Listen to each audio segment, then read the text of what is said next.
même, c'est de faire une sculpture, une statue Grévin qui soit une statue originale avec de la magie.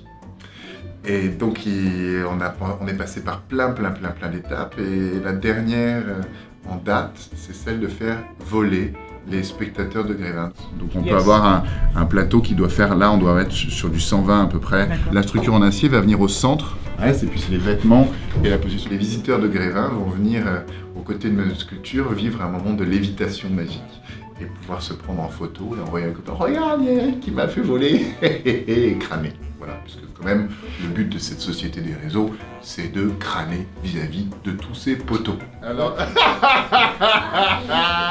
elle est parfaitement bien. Il y a des gens sympathiques que je connais depuis longtemps. Il y a Véronique que je connais depuis...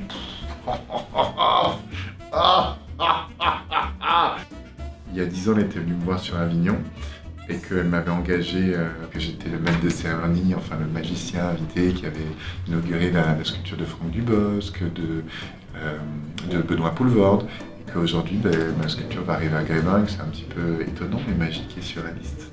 C'était un rendez-vous étonnant où tu rencontres plein de personnes que tu ne connaissais pas, dont les visages sont un peu parfois effrayants, il faut le savoir. Il y a quoi, peut-être 25, peut-être qu'il y avait peut-être 55 personnes aujourd'hui.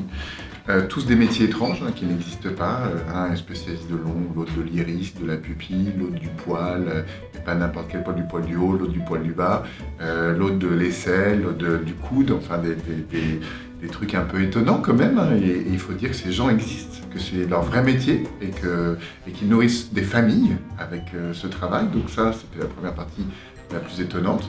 Après, on te scanne sous toutes les coutures.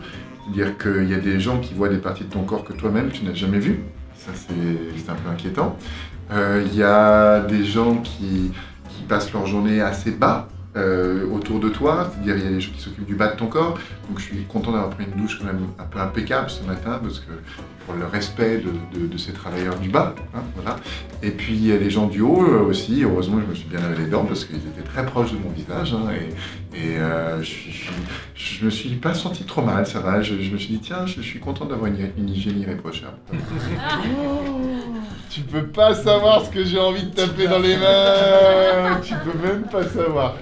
La maison Grévin, c'est une maison de magie, il faut le savoir, parce que pour nous les magiciens, c'est une maison où il y a eu beaucoup de magie, où il y a eu un théâtre de magie, où des magiciens ont travaillé longtemps, aussi bien sur scène qu'en magie de proximité. Et donc c'était une adresse de magie pour magiciens légendaire et où les places étaient chères, où les artistes qui y sont passés étaient de très haut niveau. Et puis bien sûr, c'est la maison des artistes qui sont devenus, qui ont un impact sur le grand public, qui sont les artistes les plus populaires. Et moi j'adore ces deux mots, artistes et populaires. On se retrouve au mois d'octobre 2018 au musée Grévin.